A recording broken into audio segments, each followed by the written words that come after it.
Всем привет! Вы на канале Наргизкина кухня. Спасибо, что заглянули ко мне в гости.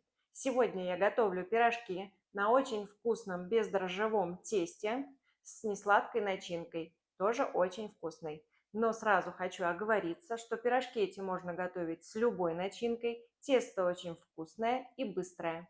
Давайте готовить вместе. Для теста у меня мацони пол-литра, у меня домашний, можно взять кефир пол-литра и 2 столовые ложки сметаны, у меня 20%. В принципе, жирность не важна. Так как заранее я из холодильника не достала это все, то я перелью в ковшик и немного согрею на плите до комнатной температуры, разогрею сметану с кефиром. Если заранее достать, то можно и не разогревать, конечно. И еще очень важно не забыть, что на плите у вас греется кефир, чтобы он не свернулся и не отделилась сыворотка. В общем, я это все переместила в ковш и отнесу на разогрев. Для теста я использую 2 желтка, добавляю к ним 2 чайные ложки соли, 2 чайные ложки сахара. Не забывайте, что 2 чайные ложки– это не столовая ложка, поэтому кладите по 2 чайные ложки. Все это я перемешиваю, желтки с сахаром и солью. Слегка, взбивать не надо, просто соединить. Яйца я заранее достала с холодильника. Желтки у меня комнатной температуры. Теперь добавляю сюда уже разогретый кефир. Вернее, у меня мацони домашние. После разогрева стали вот такими жиденькими. Можно согреть немного теплее, чем комнатная температура. Ну, слегка теплые, не горячие. Сюда же отправляю 2 столовые ложки растительного рафинированного масла без запаха. У меня обычное подсолнечное. Вы можете добавить оливковое, можете виноградных косточек, кокосовое. Какое у вас есть растительное масло, какое вам нравится, такое и добавляйте. Только, естественно, чтобы оно было рафинированное, без запаха. В дальнейшем при жарке, благодаря маслу этому в тесте, пирожки не будут впитывать в себя масло, и тесто будет очень вкусным. Теперь добавляю муку. Муку я сразу просеиваю и вот так перемешиваю. Замешиваю тесто. Количество муки будет зависеть от густоты вашего кефира. Чем жиже кефир, тем больше муки у вас уйдет. Но не забивайте тесто мукой. Лучше ее пусть будет чуть меньше, чем больше положенного. Добавить всегда можно, а если переборщите с мукой, потом у вас пирожки будут как резиновые. Поэтому всю сразу муку не добавляйте, вводите ее понемногу и смотрите на консистенцию вашего теста. Когда вымешивать венчиком станет неудобно, нужно его достать и продолжить делать это при помощи лопаточки. Или сразу начать месить руками, кому как удобно. Теперь вымешиваю лопаткой, постепенно добавляя опять муку, опять-таки не всю сразу, а частями. И когда тесто стало по консистенции, как на оладьи, добавляю чайную ложку соды. Так как тесто замешивается на кефире, на кисломолочном продукте, лучше использовать чайную соду. Можно заменить разрыхлителем, но с содой все-таки лучше. Она здесь погасится кефиром, привкуса ее не будет никакого, и тесто получится очень хорошее и вкусное. И все, осталось довести тесто до нужной консистенции мукой. Тесто уже довольно-таки густое, лопаткой месить уже тоже неудобно. Я уберу сейчас все лишнее, расстелю коврик на рабочую поверхность и дальше буду продолжать вымешивать тесто на рабочей поверхности.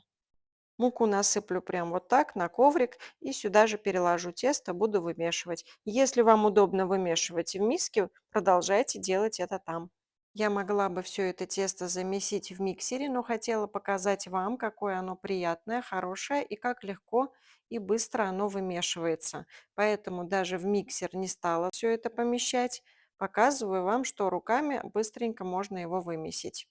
И, как всегда говорю, работать с тестом– это удовольствие, поэтому, если есть время, если есть желание, можно это сделать руками. В итоге у меня получилось вот такое тесто. Я его накрою пленкой и оставлю отдыхать, а сама займусь начинкой. Для начинки куриные желудочки и сердечки я хорошенько помыла, почистила, избавилась от лишней крови. Я сердечки вот так разрезаю, тоже оттуда лишнюю кровь удаляю. Все промыла и теперь буду их промалывать на мясорубке через крупную решетку. У меня здесь по 450 граммов сердечек и желудочков. Если в вашей семье любят печенку, можно взять по 300 граммов сердечек, желудочков и печени. И будет еще вкуснее. Но у меня дети совсем не хотят есть печень ни в каком виде, поэтому я обхожусь без нее.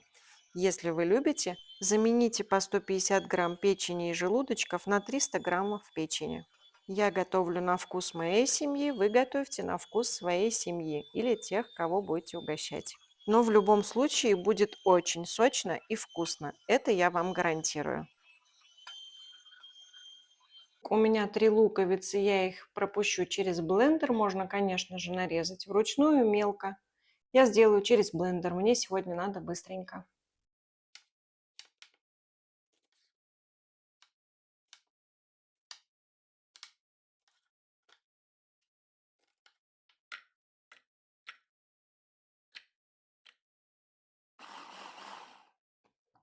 Лук я измельчила, выглядит он вот так. Так, зажигаю газ, ставлю сковородку. Разогревать буду на ней масло растительное у меня. Так, сейчас я сделаю, чтобы вам было видно. Вот так. Масло растительное, без запаха, рафинированное. Раз, два, три, 4, 5 столовых ложечек. Достаточно. Просто обычно я это делаю на глаз. Сейчас вам ложками измеряла. Все, разогреваю масло и отправляю теперь сюда наш лук. У меня масло растительное, рафинированное, без запаха. Вы, конечно, можете, какое вам нравится, такое и налить. Только главное, чтобы оно было для жарки. Слегка его обжарю. Не жарю прямо, а буквально пассерую слегка. Мне не надо его выжаривать. Просто чтобы из лука ушел вот этот неприятный его луковый такой привкус. Слишком интенсивный. Лук стал мягким. Все, достаточно. Я его больше обжаривать не буду, как и говорила. И отправляю сюда нашу начинку. Вернее, мясную ее составляющую. Перемешиваю.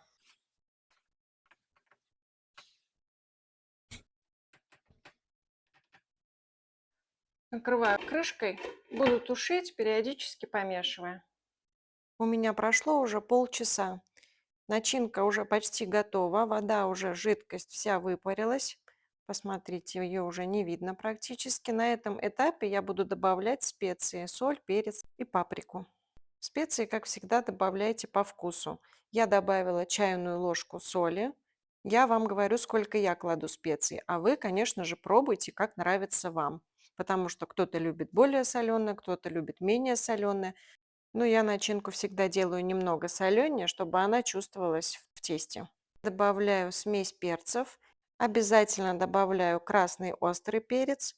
Мы любим перчененькое, поэтому, чтобы тоже чувствовался хорошо, у меня, в общем, ушло пол чайной ложки острого перца и чайная ложка паприки. Все хорошенько перемешиваю, еще пару минут, и начинка готова. Вот так выглядит начинка, она очень сочная, я ее пока накрою крышкой, пусть она остывает. Тем временем тесто у меня отдохнуло. Я его сейчас разделю на равные кусочки. Примерно, конечно же, взвешивать ничего не буду. Слегка присыпаю мукой, скатаю колбаску, разделю на кусочки, потом сделаю колобочки.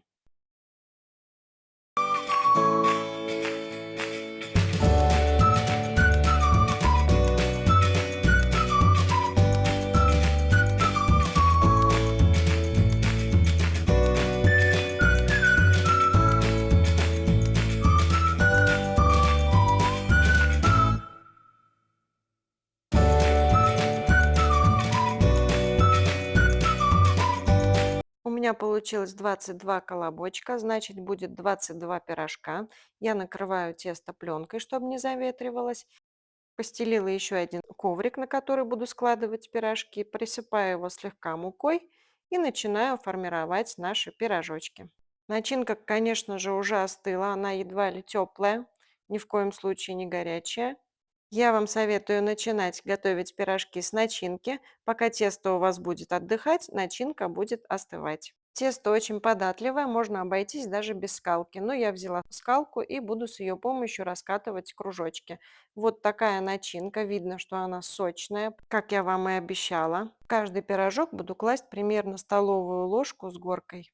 Форма пирожков зависит от вашего желания, вашего настроения. Хотите, делайте круглые, хотите квадратные, треугольные, прямоугольные, ромбиком, как вам нравится. Я делаю классической формы. Главное плотно скрепить, чтобы они потом не разошлись, и я чуть-чуть кончики подгинаю. Укладываю на коврик швом вниз.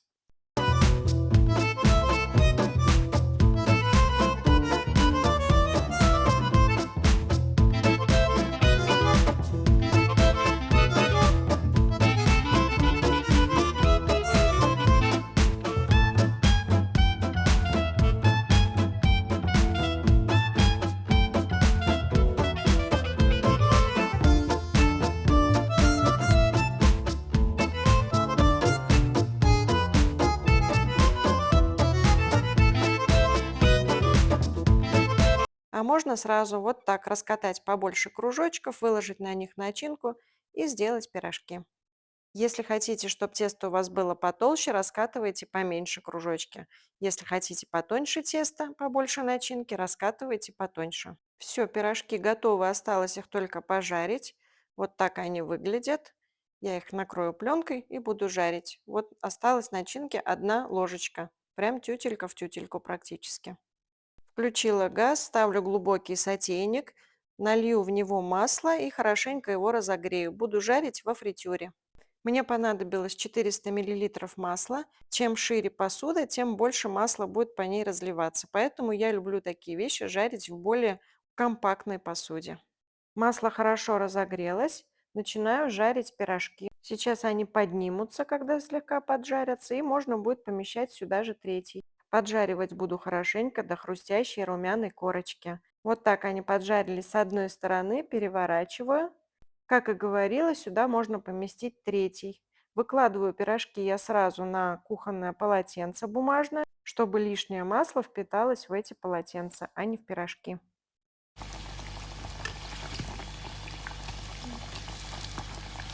Жарятся во фритюре. Видите, какие они пузырчатые, пупырчатые и очень аппетитные.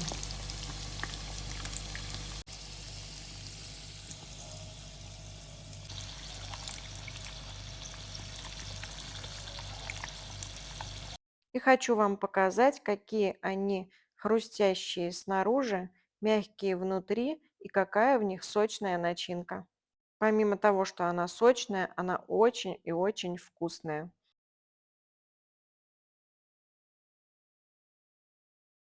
Ну а я с вами на сегодня прощаюсь. Хочу сказать всем большое спасибо за подписку, за лайки, за добрые комментарии. А я желаю вам всего самого наилучшего. Будьте добрее и обязательно будете счастливы. Пока-пока.